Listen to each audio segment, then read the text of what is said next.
লক্ষ্মীপুরে ইটভাটায় কাজ করার সময় হঠাৎ চলে আসে একটি চিতাবাঘ। মুহূর্তেই সেই চিতাবাঘটি ঝাঁপিয়ে পড়ে এক যুবকের ওপর। যুবক ও নাছোড়বান্দা প্রাণ বাঁচাতে নিজেই একাই লড়াই করে যাচ্ছেন সেই চিতাবাঘটির সাথে।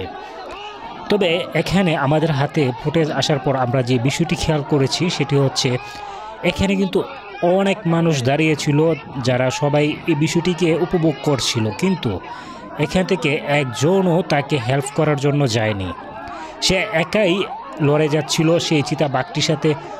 হয়তোবা তারা উপর থেকে তারা অনেকেই চেষ্টা করছে ইট মেরে কোনোভাবে এটাকে করতে, কিন্তু আপনারা যেরকম স্ক্রিনে দেখতে পান যে কখনো চিতাবাঘ কামড় দিয়ে ধরতেছে তাকে, কখনো কামড়াচ্ছে, আবার কখনো বা সেই যুবক বাঁচার জন্য সেই চিতাবাঘকে আঘাত করে যাচ্ছে। কিন্তু যখন ইটটা নিক্ষেপ করা হচ্ছে তখন কিন্তু সেই যুবকের উপরও মাঝে মধ্যে পড়ছে, তাতে সে আরও দুর্বল হয়ে যাচ্ছে।